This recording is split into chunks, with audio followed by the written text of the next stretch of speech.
મિત્રો, આજે આપણે વાત કરવાના છીએ ખેડૂતો માટે સાધન સહાય યોજના વિશે, જેમાં ખેડૂતોને 3750 રૂપિયાની સહાય મળવાપાત્ર રહેશે. અહીં મિત્રો તમે જોઈ શકો છો કે કયા કયા સાધનો મળવાપાત્ર છે. તો આમના ઓનલાઈન ફોર્મ શરૂ થઈ ગયેલ છે. ઓનલાઈન ફોર્મ કેવી રીતે ભરવું એના વિશે આજે આપણે આ વિડીયોની અંદર ચર્ચા કરવાના છીએ. તો વિડીયોને પૂરો જોવા વિનંતી. જો તમને વિડીયો ગમે તો લાઈક કરજો, તમારા મિત્રો સુધી શેર કરજો અને ચેનલને સબસ્ક્રાઇબ કરી લેજો, જેથી આવી કોઈ પણ માહિતી આપ સુધી પહોંચતી રહે. તો ચાલો શરૂ કરીએ. મિત્રો, સૌપ્રથમ તમારે કોઈ એક બ્રાઉઝર ઉપર iKheduત.gujarat.gov.in વેબસાઇટને ઓપન કરવાની છે. અહીંયા તમને યોજનાઓનું એક કોલમ જોવા મળશે, એના ઉપર તમારે ક્લિક કરી દેવાનું રહેશે. એટલે એક નવો જ વિન્ડો બાજુમાં ઓપન થઈ જશે, જેમાં બાગાયતીની યોજનાઓ માટે અહીં ક્લિક કરો. આ ઓપ્શન ઉપર તમારે ક્લિક કરી દેવાનું રહેશે. મિત્રો, જેવું તમે ક્લિક કરશો એટલે ફરી એક નવો વિન્ડો ઓપન થશે અને અહીંયા તમને બાગાયતી યોજનાઓના કોલમમાં ઘણી બધી યોજનાઓ છે જોવા મળશે. જેમાં મિત્રો આજે આપણે વાત કરશું ટૂલ્સ, ઇક્વિપમેન્ટ, સોર્ટિંગ, ગ્રેડિંગના સાધનો, PHMના સાધનો, જેમાં વજન કાંટા, packing materials, sorting, grading machine જેવા સાધનો સાથે પ્લાસ્ટિક ક્રેટ છે એ તમને મળવાપાત્ર રહેશે. તો મિત્રો, આ યોજના ઉપર આપણે ક્લિક કરીશું. મિત્રો, જેવું તમે ક્લિક કરશો એટલે અહીં યોજના વિશે સંપૂર્ણ માહિતી તમને જોવા મળશે, જેમાં અનુસૂચિત જનજાતિ માટે છે, અનુસૂચિત જાતિ માટે છે અને સામાન્ય ખેડૂતો માટે છે. તો મિત્રો, તમામ ખેડૂતોને આ યોજનાનો લાભ છે એ મળવાપાત્ર રહેશે.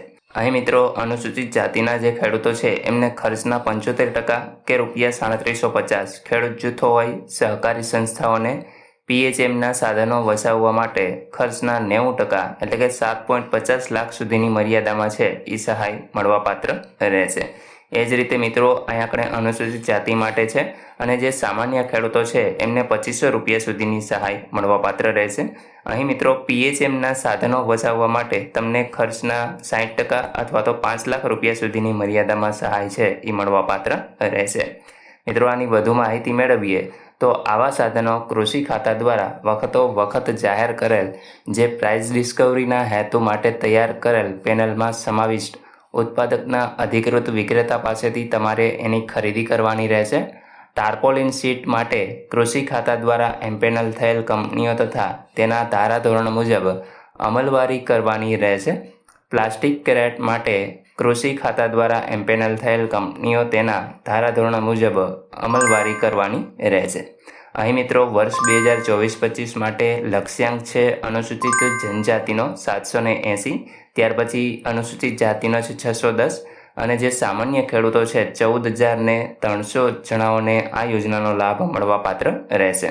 મિત્રો, આ યોજનાનો લાભ તમે દર 5 વર્ષે છે એ મેળવી શકો છો. હવે મિત્રો આપણે વાત કરીએ કે આના ફોર્મ ભરવા માટે તમારે કયા કયા ડોક્યુમેન્ટ જોશે. તો અહીંયા જેવું તમે ડોક્યુમેન્ટ ઉપર ક્લિક કર્યું એટલે તમે જોઈ શકો છો કે ડોક્યુમેન્ટનું લિસ્ટ આવી ગયું છે, જેમાં જાતિનો દાખલો જે સક્ષમ અધિકારી દ્વારા આપેલો હોવો જોઈએ. અહીં મિત્રો આ દાખલો છે એ ફક્ત અનુસૂચિત જાતિ અને અનુસૂચિત જનજાતિને જ લાગુ પડશે, એ સિવાયના કોઈને આ દાખલો જમા કરાવવાનો નથી. ત્યાર પછી સક્ષમ અધિકારીનું દિવ્યાંગ અંગેનું પ્રમાણપત્ર, જો કોઈ ખેડૂત દિવ્યાંગ હોય તો એને લાગુ પડશે.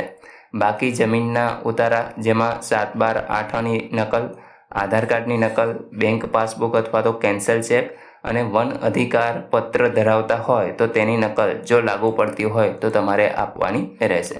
તો મિત્રો આટલા ડોક્યુમેન્ટ છે એ તમારે ફોર્મ ભરવા માટે અવશ્ય રાખવાના રહેશે.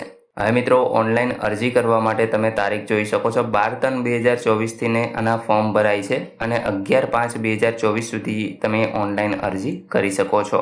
અરજી કરવા અહીંયા ઓપ્શન છે અરજી કરો, આ ઓપ્શન ઉપર તમારે ક્લિક કરી દેવાનું રહેશે. મિત્રો, જેવું તમે ક્લિક કરશો એટલે અરજી ફોર્મની જે ભરવાની સૂચના છે એ તમને અહીંયા જોવા મળશે, જેને તમારે એક વખત વાંચી લેવાની છે. ત્યાર પછી જો તમે વ્યક્તિગત લાભાર્થી તરીકે લાભ લ્યો છો કે પછી સંસ્થાકીય, તો આપણે વ્યક્તિગત એટલે કે એક જ ખેડૂત છીએ અને આપણે લાભ જોઈએ છીએ, તો અહીંયા વ્યક્તિગત સિલેક્ટ કરી આગળ વધશું.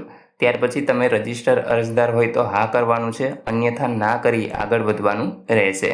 મિત્રો, જેવું તમે ક્લિક કરશો એટલે નવી અરજી કરવા માટેના જે તમામ કોલમો છે એ તમને જોવા મળશે. પહેલું કોલમ છે એના ઉપર તમારે ક્લિક કરી દેવાનું રહેશે એટલે અરજી ફોર્મ છે એ ઓપન થઈ જશે. મિત્રો સૌપ્રથમ અરજદારની વિગત ભરવાની થાય છે, જેમાં નામ, પિતાનું નામ, જો કોઈ પરણિત મહિલા હોય તો એમના પતિનું નામ આવશે, અહીંયા આપણે અટક આવશે. ત્યાર પછી જિલ્લો તમે અહીંથી સિલેક્ટ કરી શકો છો. મિત્રો જેવો જિલ્લો સિલેક્ટ કરશો એટલે તમને અહીંયા તાલુકાનું લિસ્ટ જોવા મળશે, એને તમારે સિલેક્ટ કરી લેવાનું છે અને લાસ્ટમાં તમને તમારા ગામનું નામ છે એ જોવા મળશે. જો સિટીમાં રહેતા હોય તો એ પ્રકારે તમને અહીં સિટી જોવા મળશે. તો એ રીતે તમારે સિલેક્ટ કરવાનું છે. અહીંયા પૂરેપૂરું સરનામું તમારે આપવાનું છે. પિનકોડ નંબર સ્ત્રી કે પુરુષ જે પણ હોય એ તમે સિલેક્ટ કરી લેશો. અહીંથી મિત્રો તમારે જાતિ સિલેક્ટ કરવાની છે, SC, ST, OBC, જનરલ કે આર્થિક નબળા. ઈમેલ આઈડી આપવું હોય તો ઠીક છે, અન્યથા છોડી પણ શકો છો. જો દિવ્યાંગ હોય તો હા સિલેક્ટ કરવાનું છે, અન્યથા ના સિલેક્ટ કરવાનું રહેશે. ત્યાર પછી મિત્રો ખેડૂતોના પ્રકાર. જો નાના ખેડૂત એટલે કે નાના ખેડૂત કેને કહેવાય તો કે 0 થી 2 હેક્ટર સુધીની જમીન ધરાવતા હોય તો એમને નાના ખેડૂત કહીશું. સીમાંત ખેડૂત જે 1 હેક્ટર અથવા તો તેનાથી ઓછી જમીન ધરાવતા હોય તો એને કહેશું. અને મોટા ખેડૂત 2 હેક્ટરથી વધુ જમીન ધરાવતા હોય તો એને આપણે કહેશું. ત્યાર પછી મોબાઈલ નંબર તમારે અહીંયા લખવાનો રહેશે. અહીં મિત્રો તમારો આધાર કાર્ડ નંબર લખવાનો છે અને ટીક માર્ક કરી દેવાનું રહેશે. જો તમે આત્માનું રજિસ્ટર ધરાવતા હો તો હા નામાં સિલેક્ટ તમારે જવાબ આપવાનો છે. એ જ રીતે સહકારી મંડળીના સભ્ય હોય તો તમારે સિલેક્ટ કરવાનું રહેશે. ત્યાર પછી દૂધ ઉત્પાદક સહકારી મંડળીના સભ્ય હોય તો હા નામાં તમારે જવાબ આપવાનો રહેશે. બેંક ખાતાની વિગત, જેમાં મિત્રો તમારું બેંક ખાતું જે પણ આધાર કાર્ડ સાથે લિંક હોય એ બેંક ખાતું જ આપવું. તો અહીં આગળ તમારે IFSC કોડ લખી અને 100 બેંક ડિટેલ કરશો એટલે ઓટોમેટિક બેંકનું નામ આવી જશે. અહીંથી તમારે જિલ્લો પસંદ કરવાનો છે, બ્રાન્ચ અહીંયા સિલેક્ટ કરશો, બેંક ખાતા નંબર અહીંયા અને એને ફરી પાછો કન્ફર્મ કરવાનો રહેશે.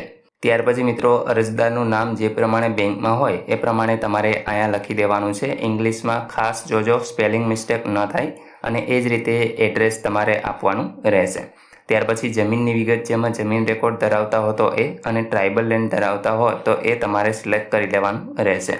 ત્યાર પછી મિત્રો તમારો ખાતા નંબર છે એ તમારે સિલેક્ટ કરવાનો રહેશે અને જે પણ અરજદાર એટલે કે તમારું નામ છે એ તમારે સામે છે એ જોઈ અને સિલેક્ટ કરવાનું છે. ત્યાર પછી રેશન કાર્ડની વિગત આપવાની છે અને લાસ્ટમાં મિત્રો જે કેપ્ચા તમને જોવા મળે છે એ લખી અને અરજી સેવ કરવાના ઓપ્શન ઉપર ક્લિક કરી દેવાનું રહેશે. તો મિત્રો આખું ફોર્મ કંઈક આ પ્રકારે તમારે ભરવાનું છે. મિત્રો જેવું તમે સેવ કરશો એટલે તમને એક અરજી નંબર આપવામાં આવશે, જેને તમારે સાચવીને રાખવાનો છે. જો તમારી અરજીમાં કોઈ ફેરફાર કરવો હોય તો તમે અપડેટ કરવા પર ક્લિક કરી અને ફેરફાર કરી શકો છો. તમને જે અરજી નંબર મળેલો છે આ ખાનામાં લખવાનો છે. ત્યાર પછી જમીનનો ખાતા નંબર અથવા તો રેશન કાર્ડ નંબર લખી તમે કેપ્ચા નાખીને સર્ચ કરશો એટલે ફરી પાછું અરજી ફોર્મ ખુલી જશે. ત્યાર પછી મિત્રો એ જ રીતે તમારે અરજી ફોર્મને કન્ફર્મ કરી દેવાનું રહેશે અને લાસ્ટમાં તમારે એની પ્રિન્ટ છે એ મેળવી લેવાની રહેશે. તો આ પ્રકારે કંઈક પૂરેપૂરી પ્રોસેસ છે. મિત્રો આશા રાખું છું કે આ વિડીયોની અંદર તમને યોજના વિશે તમામ માહિતી મળી ગઈ છે.